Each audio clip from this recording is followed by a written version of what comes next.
บ่กินฮอดพ่อกับแม่กินฮอดแม่บ่ ที่หัว ยี่ห้ออยู่ครับเพเดติ ที่จะเข้าไปหาว่าที่เป็นกะเวลาเป็นกับแรงเป็นอาประตู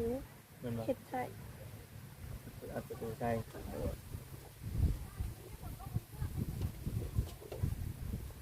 โลกอะมีน้ำใช้โลกของใช้เป็นพุทธ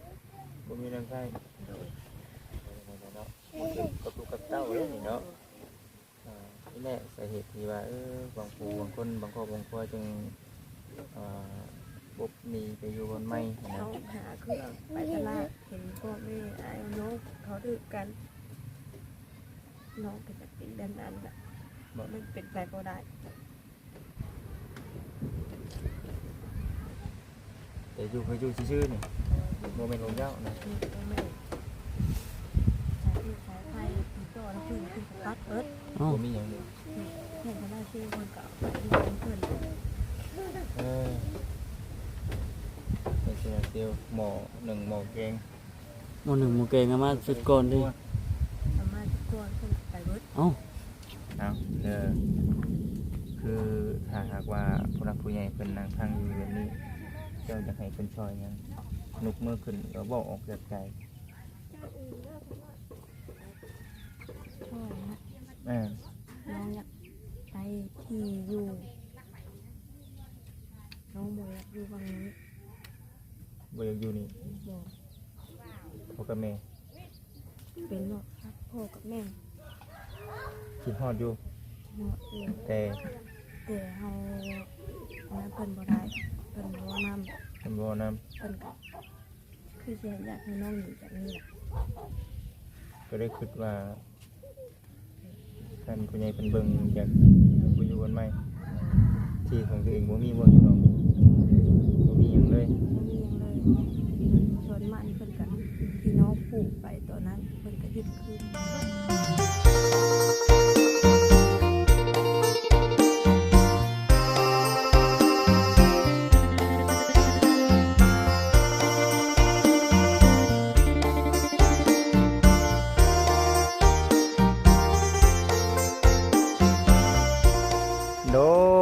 โดยกับทักทายสบายดีเด้อกับสบายดีสวัสดี FC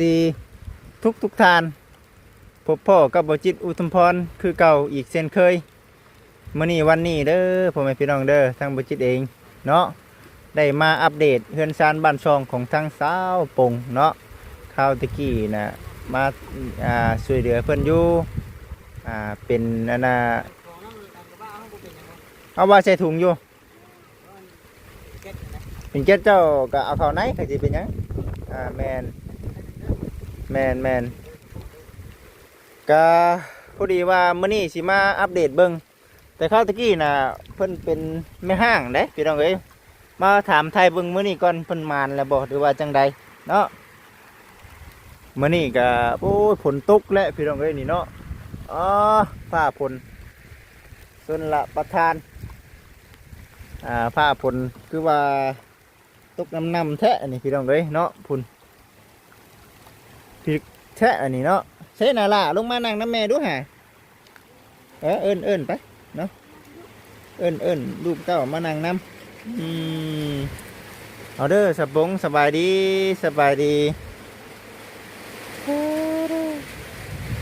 พุ่นผ้าหลังมาดึงตึงตั้ง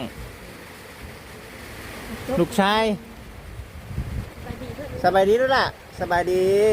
พุ่นนั่นดิสบายดีล่ะลืมละเนาะ ทุกเดชเนาะ ฝนตกแดดโอ้ผ่าฝนนี่เนาะคือเป็นแนวนี้นี่ เป็นโซน สับปรุง สับปรุง สักปีแล้วก็ เช่าหาคือ 25 ปีคือเบิ่งเจ๋งอยู่บ่ครับอันนี้ก็ได้เนาะจับชื่อก็ได้เด้อเป็นไดเดี๋ยวนี้อยู่ดีไม่แห้งอยู่บ่คือว่าตัดผมเป็นยัง ตัดผมมันจะหึงแล้ว แต่เหิงแล้วแมันบ่เบิ่งสุขภาพร่างกายเป็นได้นี่มันแข็งแรงอยู่บ่ยันว่าเป็นพยาธิพะเยาบ่ได้เป็นเนาะ อืมก็มีภายในเขามาหาเด่น บ่มีแต่ไอ้นามแล้วเขามาที่สุดแล้ว แต่หึงแล้ว เลยเห็นแล้ว มื้อนี้บ่จิตเด้อยันมาหลายปีมาบ่จื้อ หลายปีแล้วเขาเข้ามาช่วง จื้ออยู่เนาะบ่จิตบ่คำมามื้อนี้สิมาอัปเดตเบิ่งครอบครัวว่าเป็นจังไดแล้วหั่นนะได้ลูกสองคนเป็นจังได คน พ่อน้องๆเพิ่นเด้กลับมาแล้วบ่ โดย กลับมาแล้วเพิ่น ผู้ใหม่ว่าไม่ผู้เก่า เอ้า ผู้ใหม่ มีผู้ใหม่แล้ว ช่วงเข้ามาตอนนั้นเลิกกันแล้วเนาะ เลิกแล้ว อืม เราขอติดต่อมาเลย อันนี้ผู้ใหม่ อันนี้ผู้ใหม่ บ้านเดียวกันบ่ บ้านเดียวกันแต่ว่าเรามาอยู่ที่เถิงแล้วเราเมียเราเสีย มีรัสเซีย เลย เลยไปยืมเจ้าบัดนี้ เลย โอ้คนนั้นน่ะเมียเสีย เลย แต่ว่าเราไปใช้เดี๋ยวนี้ เราไปที่เป็นนัว สิเป็นนัว สิเป็นนัว เลย ออกกันหยังลำบากเนาะ เออเนาะถือว่าเป็นจังได๋ซะคือ เชื่อมันนะแม่เป็นปะกันแล้วตัวหนึ่งปะกันแล้วก็เราก็กลับคืนมาอีก ผู้ใหม่นี่ได้ เลย ป้า วันนี้กลับคืนมาแล้วก็แม่คือตัวหับไป แม่นบ่ ป้ากับเจ้าบ่เท่านึง เลย เอาผู้ใหม่ป้ากันดีเท่านึง โอ้ แต่ว่ากลับเมื่อพ่อแม่เพิ่นบ่รับ พ่อแม่น้องนี่แหละก็ตัวหับ เออ แล้วน้องก็หากินไปวันๆกับลูกกับผัว บ่ได้ถือกันบ่ บอกนี่จะน้องอะไรมามีอย่างเพิ่งกับปันน้องผู้ใด ผู้อยู่หั่นบ่ ผู้นั้นเพิ่นเป็นจังได๋เพิ่น นั่นแหละผัวเพิ่นอยู่ไทยเพิ่น โอ้เพิ่นนอนอยู่นี่บ่ เลยนอนแล้วแม่ อ๋อ ใช้เงินใช้มันนำน้องเอาลูกให้เพิ่นเวลาเพิ่นไปตลาด เอาลูกเพิ่น เลย คือทางเจ้านี่ก็คือ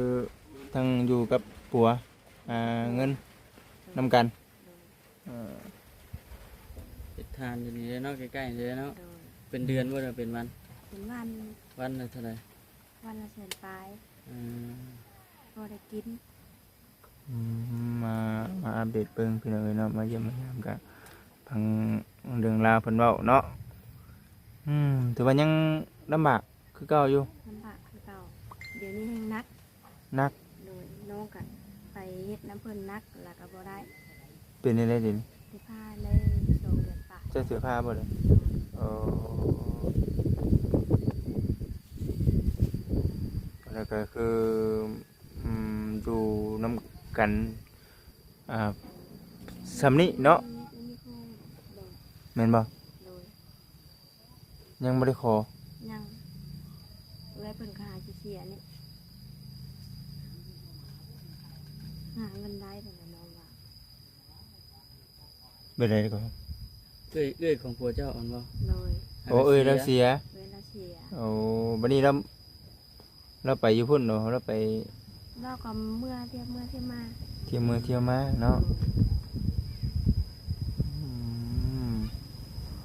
บัดนี้ก็เคยป้ากันเทื่อนึงแล้ว ตา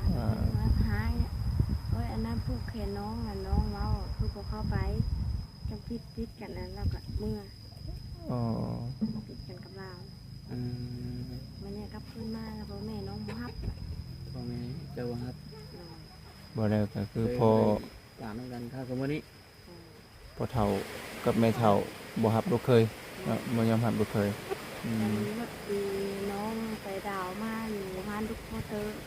เพิ่นก็บ่ได้คืนเงินน้องเสียมาหลายแล้วรถจักร รู้จักจะไปดาว บ่ได้คืนน้องบอก ไปดาวรถ ไปดาวรถ โอ้รถ รถจักร รถจักรหยังก็ รถจักรไทยน่ะ รถจักรเว็บบ่โอ้บัดนี้น่ะคือไปผ่อนจักเดือนแล้ว คนได้3 เดือน ผ่อนได้3 เดือนหาบ่ทันบัดนี้ เพื่อนหาท่านน้องป้ากันกับเพื่อนแล้วกันเพื่อนกับเมื่อ เอารถได้ซะ รถไปเพื่อนกับแม่ ตัวนี้อยู่ในแมวเลยโอ้ คนท้ายนั่น หาอะไรก็บ่ให้เลย เพื่อนกับฟองแล้วที่มวยที่อายเอามาให้คนนึง ส่งคืน รถที่ว่าทางเพิ่นไป ตอนนี้รถอยู่นำแม่แต่แม่เป็นคนไปจ่ายให้บ่วัน เพิ่นบ่ได้ไปจ่ายแล้วค้าเพิ่นมาค้าเขาเพิ่นมาเอา ถ้าเขามาเอา เลย เพราะว่าเฮาบ่ได้ส่งงวดเพิ่น เลย เป็นนี่นะบ่จิตเนาะ เมื่อใจงวดเพิ่นมาเอา คิดว่าคือว่าเราจ่ายให้บ่ได้จ่ายบ่ เพื่อเอาไว้หั่นซื่อ เอาไว้ให้ดูเพื่อนเพิ่นนะ เอาเจ้าบ่ได้ไปจ่ายเองบ่ เราก็ มาจับ เราก็บ่ได้จับรถจับรางวันนี้เนาะ แต่ว่าไล่ซื้อรถเป็นรถไผ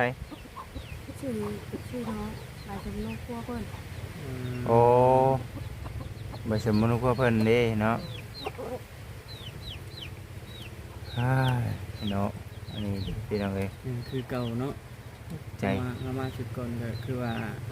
บ่ถือกันกับพ่อกับแม่อยู่ตรงนั้น แล้วเฮ็ดจังได๋สิเอารถไล่ บ่ได้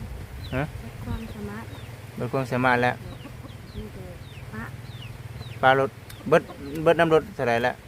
รถมันรถโลกกันหลายแล้วเฮาไปทอนกะร้านปลายร้าน4แสนกับเลขพัน อ๋อแต่ว่าทางบริษัทรถน่ะยังบ่ได้ว่าหยังตัวนี้ บอก แต่ว่า ก็บ่ได้ฮู้โทรศัพท์ก็เสียแล้ว โทรศัพท์ก็เสีย เลย บาทเนาะจะแนวเป็นไส้กันเนาะ มีแต่แนวเป็นบานนี้ก็ได้เนาะว่าแล้วพี่น้องเอ้ยเนาะบัดนี้คือผู้เป็นผัวได้สาเหตุหยังแน่ซะ ไปคิดแล้วตอนนี้ แม่น ไปเอาปืนเข้าเตาบ่ได้เอาเข้า2มื้อแล้ว พอได้เอาพื้นเข้าเตา เลย อืม ไปถึงคำเอื้อนมาบอกกับไปแล้วไป อืม แล้วก็เฮ็ดคือแต่เก่าผ่านมา แต่เก่าก็เฮ็ดเนาะอืมปุ่นอีหล่านะเนาะคือนั่งตะมอกแท้นี่เนาะคือพอเพิ่นกับปะเลยเนาะ ป้าเลยติดต่อมาเลย อืมเบิ่งเดี๋ยวพี่น้องเอ้ยเนาะคือในเรื่องในราวนี่เบิ่งยับไปให้จักหน่อยเบิ่ง แนวความมาหน้าที่ก็จะ เนาะคือทางสาวปงเพิ่นเนาะว่าแล้วก็คือไปเอารถเนาะไปพ่นรถ ไปดาวรถเนาะ ไปเอาดาวรถดาวรถปันนี้น่ะเอาสมุดคู่พ่อกับแม่ไปยืนยันเนาะเป็นชื่อหรือเป็นชื่อเจ้าบัดนี้น่ะสาเหตุที่ว่าจับรถจับลาบ่ได้น่ะคือนั่นผัวเนาะผัวของน้องเองกลับมาเนาะกลับมาเนี่ยคือทางป้าได้เลิกนะบ่ได้ก็ได้เนาะแต่คือเฮ็ดให้ผู้เป็นพ่อกับเป็นแม่ บ่พอใจบ่ บ่ฮับเนาะแม่นบ่บ่มักบ่พอใจรถคันนี้เพิ่นก็เลยยึดไป เพิ่นก็ยึดไปไว้แล้วก็เป็นเครื่องใช้ในครัวเรือน ตอนเจ้าพ่นมาใหม่ๆเนี่ยรถน่ะอยู่ในเจ้าเองบ่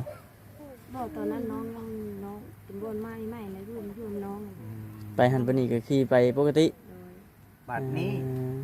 ที่น้องในรถทำมือจะยึดน้องเล่นเสร็จแต่ว่าไปขายเครื่องขายผักขายยา ที่ว่าสาเหตุที่ว่าดาวรถออกมาหั่นบ่ บัดนี้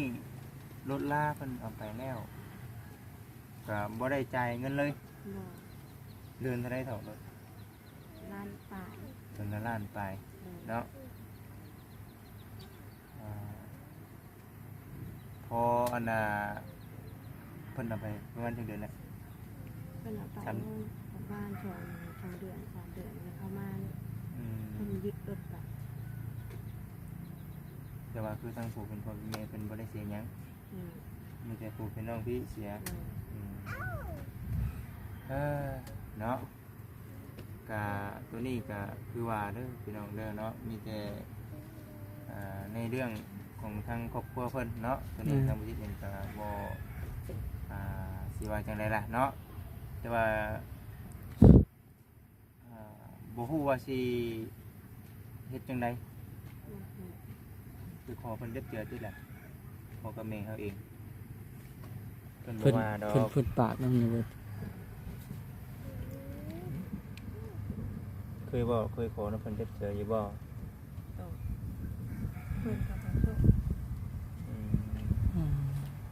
ถ้าหากว่า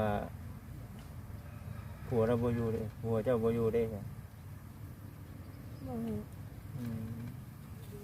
แต่ว่าท้องนี่ติอืมเนาะยันว่าอันใดที่บ่คักบ่แน่แบบนี้หันนะยันว่าทาง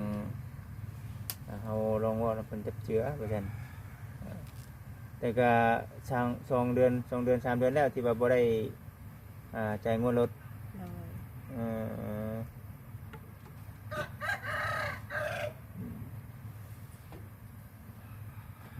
เนาะแต่ว่าในเรื่อง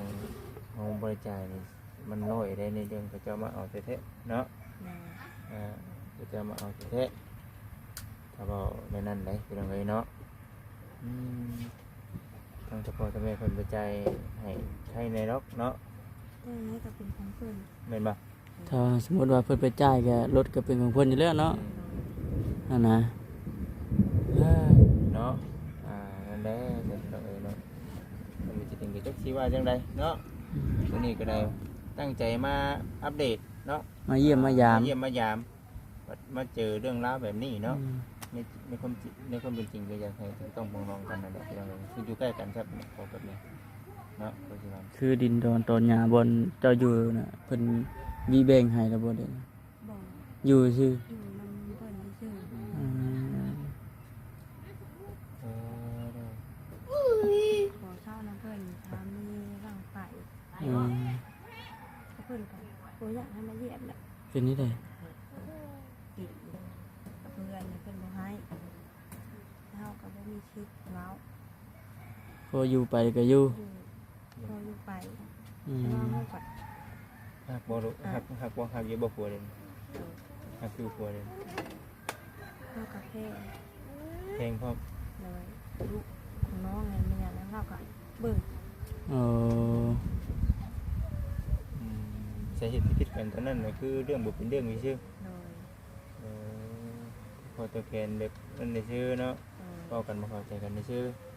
แล้วก็ที่พ่อกับแม่ที่บ่มากน่ะคือในเรื่องคือจับเมื่อคือเมื่อแต่นี่แหละคือแต่ว่าเป็น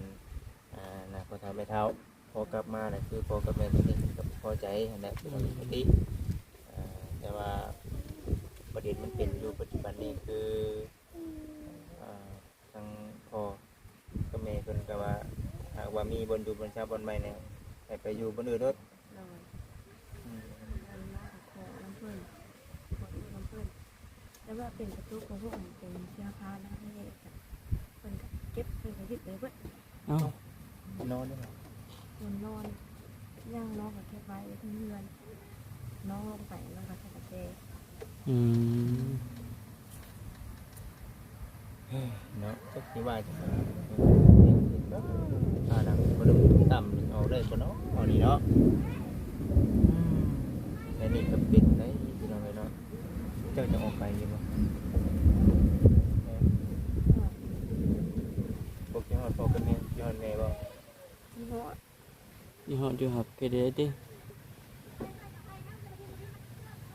จะเข้าไปหาว่าที่เพิ่นก็เวลาเพิ่นสิกลับแรงเพิ่นอาประตู มันว่า เฮ็ดใส่ อัดประตูใช่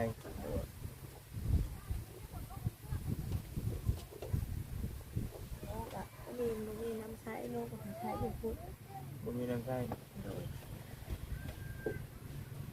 เป็นนั่นนี่เนาะ ครอบครัวแต่นี่แต่พี่น้องเอ้ยเนาะพ่อกับแม่เป็นที่จังหวัดไหนเนาะกับลูกกับเต้าเลยนี่เนาะ นี่แหละสาเหตุที่ว่าบางผู้บางคนบางครอบครัวจึงบุบหนีไปอยู่บนไม้นะ เขาหาเครื่องไปตลาดเห็นพ่อแม่ไอ้น้องเขาดื้อกันน้องเป็นแบบนี้ดันนั้นแหละมันเป็นไปบ่ได้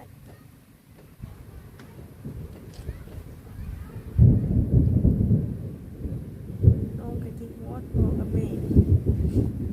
จะเปิดน้องปากไปแล้วเปิดกับปากน้ำเปิดจะกินหลังใส่ อืม การบางหนึ่งน้องกระชุ่มมากเพิ่นขึ้นกับภาพ อืม เนาะเป็นในนั้นเนาะพี่น้องเอ้ยบาดนี้ก็ได้เสียใจ โอ้ย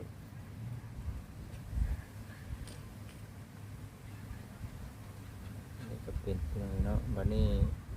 ในเรื่องลูกเรื่องเต้าเด้เวลาไปหาเพิ่นเด้ ไปหาเพิ่นค่ะก็เว้าน้ำลูกน้ำลายเพิ่นนี่ อ๋อน้ำอยู่ติ โอ้ยแต่น้องเพิ่นก็ปะน้ำเพิ่นบ่เว้าน้ำย่างกาย แต่อยู่เคยอยู่ซื่อๆนี่บ่แม่นของเจ้านะ นี่ก็แม่สายที่สายไฟติดต่อแล้วเพิ่นก็ตัดเบิด เอ้า บ่มีหยังเลย เห็นคนได้ชื่อคนเก่าอยู่เป็นเพื่อน เออเป็นเสียเดียวหมอ1หมอแกง หมู่หนึ่งหมู่เก่งเอามาสุดก่อนดิ สามารถกวนเพื่อนไปเบิด เอ้า อันนี้คนเรื่องอันนี้ยังไง เออ เก็บยึดเบิด ประเด็นเป็นนี่เด้อพี่น้องเด้อเนาะก็เสียใจหลายลูกลาที่ลูกเต้าตั้งใจมาพรเนาะเอาเงินเอาคำแต่ว่าพอกับแม่เป็นยึดไปที่นี่คือยึดให้เขาให้ทางร้านเขาเจ้ามายึดเอานะว่าได้กันเนาะความหมายเป็นไงเนาะ อืมเนาะเนาะเป็นแล้วนั่นครับ ถ้ามันมีเงินทอกเพิ่นกำเพิ่นอยู่มันอยู่น้ำเฮากับรถจักรเพิ่นก็ต้องมาเอาอยู่แล้วเฮามีเงินทอก แม่ เพิ่น น อืม ตลอดนี้กล้ามาบ่ได้แล้วถึงสิมีเงินเด้ ถึงสิมีเงินก็อยาก เอาบ่ได้ พอได้ อืม เพราะว่าถ้าเขามีเงินแท้นะไปซื้อเอารถได้อยู่ เนาะ ถ้าหากก็ได้ ค นี่ วาม ครับ หมายของน้องความคิดของน้องที่น้องเอามาน่ะน้องเขาอยากย่างเขาอยากไปยืมรถเพิ่นเขาเล่นไปมีงานในใจเฮ็ดนะก็ไป อืม มันสบายดีกว่าเขาย่าง เนาะ แต่ว่าหนูเป็นคือคิดวันนี้เนาะ นี่มันเป็นคือคิด เป็นไปเด้อพี่น้องเด้อบาทนี้ก็ได้เนาะบ้านสาวปรุงเนาะเมื่อก่อนก็ไม่ห้างเนาะบ่ขออนุญาตนำแต่ว่าบัดนี้มีผัวแล้วก็ให้ภูมิใจเนาะ โดย อืมเนาะคิดว่ากระต๊อบนั่นเป็นกระต๊อบหยังบ่ซั่นหั่นนะ เป็นนอนนั่น ให้หน่อย นี่ แม่เจ้า โดย เออเป็นแม่นอนบนคือนอนอยู่หั่นจ้ะ เป็นนอนอยู่นั่นเป็นของเขาในเป็นนอนเนาะ โอ้ เป็นเหยียดเลย เย็นเนาะ โดย พี่น้องเอ้ยเนาะเรื่องราวก็สิประมาณนี้แหละเนาะคือว่าคือนัดบ่คือนัดเนาะแม่นบ่ คำว่านำกับว่านำเพิ่นกันที่มีแต่น้องล้าน่ะมาว่านำ อืม เช้ามันเล่นมาก เอาในอยู่ในกินมา เอาเจ้าเว้าสิเพิ่นบ่ให้บ่เพิ่นว่าคือเพิ่นได้ยินเพิ่นจัก บอกเดี๋ยวนี้เพิ่นบ่อยู่ อ๋อ เพิ่นอยู่แล้วกันแล้วก็บ่จักได้ใช่ปะอันอย่างมาแล้วก็ปึ๊บๆแล้วก็ย่างทำไม เออเนาะ มี เนาะ เนาะ ไอ้ลาวเขาคืนเข้ามานั้นก็เราก็ย่างเลย วันนั้นเราก็มาบ่มาจักมื้อแล้ว ก็นั่งเรามาแล้วจะหึ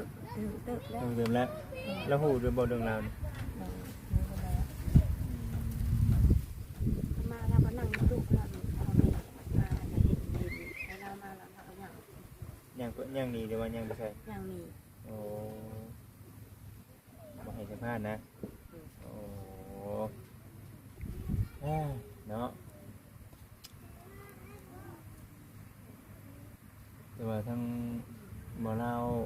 พอฮู้เรื่องราวนี่อยู่แม่นบ่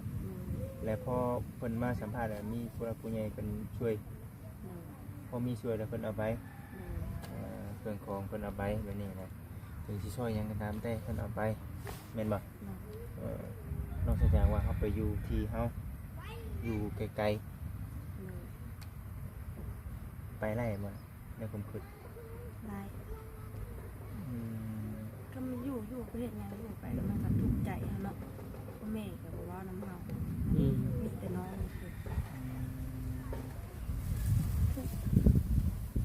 ทุกข์กายใจ กายทุกข์ใจโอ้เนาะผัวก็บ่อยากอยู่ปานใดเด้อกลางเว้นวินนี่ เราแบบบ่กล้าอยู่เนาะ บ่กล้าอยู่แล้วเนาะ พอเท้าไม่เท้ากับบอกว่าน้ำเท้าก็เป็นจุดเป็นลูกมันก็ยังอายแม่ โอ้เป็นเอาไว้เนาะพอเหตุการณ์บัดนี้เนาะ เขาพันมาเราแบบบ่ไปบ่กินให้เรายังว่าน้ำ นั่นบ่ เดี๋ยวนี้เราเป็นน้องก็บ่มีน้ำ แต่ว่าบ่สิถามความในใจความทั้งแม่เพิ่นก็บ่ได้ให้สัมภาษณ์เพิ่นบ่ได้ว่าจังไดเลยเฮ้ยเนาะดีเด้อเพิ่นชาลานแป้นกันพี่น้องเอ้ยตั้งแต่หึงได้เนาะคือว่าเมื่อก่อนก็แบบนี้เนาะเดี๋ยวนี้ก็แบบนี้เนาะบ่ได้แตกต่างกันอย่างไรเขานำทำปลาได้ดิเนี่ยเป็นยังไง ซื้อในโรงสีนี่สีทางออกโลหนึ่ง15,000 เธอรู้เธอใดพี่น้องเลยให้ขนมเฮาได้มีนะเอาขนมเฮาไปเนาะ อยู่ในรถ ตอนนี้นะเอาขนมมาไว้ก่อนเนาะอยากมีนะเรื่องที่ไปไกลกันเบ้าประชางคือได้คิดว่าหักแพงกันก็มีได้เนาะมันไกลกันได้ดิมันหายมันเหือก็จะได้คนอยากให้เนาะคือเป็นแนวนี้พี่น้องว่านี่ก็ได้ จากที่เฮาฮู้มานี่พอตั้งแต่พุ่นเลยเนาะหลายปี 4-5 ปีจักตั้งแต่เฮาเข้ามาตะกี้พุ่นจนฮอดปัจจุบันนี้แม่นบ่2 ปีบ่ ประมาณ2 ปีพุ่นแหละ 2 ปีเกือบ3แล้ว ไม่นั่นนะ มาฮอดปัจจุบันนี้มันยังคือเก่าอยู่เนาะคือทางน้องปงเพิ่นว่าจะปากอยากเว้านำอยู่นำพ่อแม่แต่ว่าพ่อแม่ มันติดไทยกับนี่พี่น้องเลยเนาะว่าอันนี้ก็ซอยซ้ำทีซอยได้เด้อมาอัปเดตอยากเบิ่งอยากรู้เรื่องราวเนาะคือบางคนเขาเจ้าคือเว้าในจังได๋เนาะเด้อโอเคเนาะติดไทยไว้ท่อง2 เดือนแล้วเด้อท่องไหนท่อง2 เดือนแล้วเนาะ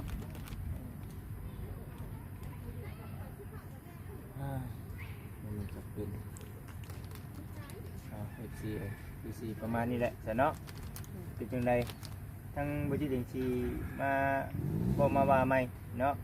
มื้อค่ามื้อฝนแบบนี้คือรู้สึกว่าโอ้ยเนาะเห็นว่าทางเขาเมืองลำบากเนาะอันนั้นแล้วก็จะเข้าขึ้นอย่างหลายเด้อเนาะอันนี้ก็ให้ FC เนาะ เจรณาช่วยกัน พิจารณาช่วยกันในพี่น้องเด้อทั้งบ่จิตเองนึงมากกับบ่สะดวกในสิเว้าอย่างไรนำแน่เนาะสิว่าจังไดต่อพี่น้องเอ้ยเนาะแต่น้องนี่จะคนด้วยที่แค่2 อยู่บ้านเลย คนเว้านำจักคน บ้านนี่2 คน มีคนเว้านำจักคนแม่ เขาเจ้าก็แพงอยู่คนมีจริงเจ้าก็มีครอบครัวเขาเนาะครอบครัวเขานี่นะเนาะคือบุญไผคือบ่มักแท้ดิตัดสินใจถ้ามันมีเงินมีคำเนี่ยคือจะไปชื่อที่ใหม่พอเดิมพลังเนาะโอ้ยพี่น้องเอ้ยไปสั่นพี่น้อง FC เนาะสิแน่นี่แหละพี่น้องเอ้ยเบิ่งเอาก่อนอื่นมึงเอาบอกคำพลังก็ตามแต่เนาะสิเว้าสิถามไทยทางน้องเพิ่นเอาคือถ้าหากว่าผู้รักผู้ใหญ่เพิ่นนั่งทางอยู่แบบนี้เจ้าจะให้เพิ่นช่วยหยังนุกมือขึ้นก็บอกออกจากใจ พ่อนะ อ่า น้องอยากไปที่อยู่น้องบ่อยากอยู่ฝั่งนี้ บ่อยากอยู่นี่ บอก พ่อกับแม่ เป็นหรอกครับพ่อกับแม่ คิดฮอดอยู่ เนาะเอง แต่ แต่เฮาอันนั้นเพิ่นบ่ได้เพิ่นบ่นำ เพิ่นบ่นำ เพิ่นก็คือสิอยากให้น้องหนีจากนี้แหละ ก็ได้คิดว่าท่านผู้ใหญ่เพิ่นเบิ่งอยากไปอยู่กันใหม่ที่ของตัวเองบ่มีบ่อยู่น้องบ่มีหยังเลย บ่มีหยังเลยส่วนมากนี่เพิ่นก็ที่น้องปลูกไปตอนนั้นเพิ่นก็ยึดคืนเบิดมีหยังก็บ่มี ทำสิปบไปอยู่เพิ่นก็อยู่บ่ได้ ก็ ของเพิ่นทุกสิ่งทุกอย่างเพิ่นบ่ให้ ของเพิ่นหาย นอกจากเฮาหาเงินซื้อเองก็เลยอยากให้ผู้ใหญ่เพิ่นช่วยเอาว่าต่อรถนี่แหละก็ได้มีแต่ให้ทางผู้รักผู้ใหญ่เพิ่นพิจารณาหั่นแหละเนาะแต่ว่านี่ภูมิใจแฮง นี่ ภูมิใจแฮงเนาะเดี๋ยวนี้เนาะ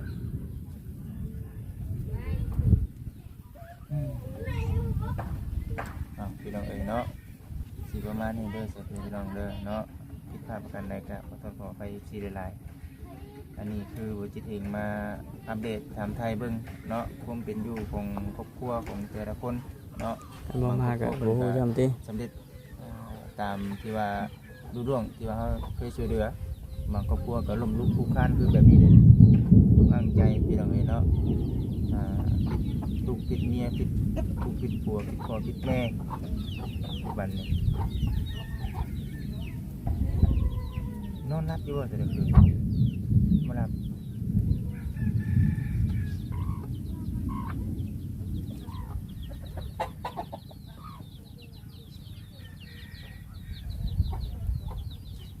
บัดนี้บ่นอนบ่หลับมันชอบน้องลูกแม่น้องกันข้าวเห็นครอบครัวหมู่คือกันครอบครัวน้องเป็นหยัง คือโบนั่นเท่ดิเอาจังไดก็ได้เด้อสู้ๆเด้อสู้ๆไปก่อนเด้อพี่น้องเอ้ยเนาะเอามื้อหน้ามาใหม่อุดก่อนเด้ออุดเอาเนาะเฮ้ยมาซะพี่น้องเอ้ยผู้ใดเดี๋ยวสิเข้ามาใหม่เด้อทางอันน่ะสะปงเนาะเอาโอเคอยู่ดีมีแฮงเอาสบายดีผู้นี้บ่ผู้ขี้ดื้อซุนน่ะ โดย โอ้ยผู้นี้ได้สันฮะขี้ดื้อคือกันว่าผู้นี้โอ้ย ยาคุมือ เออ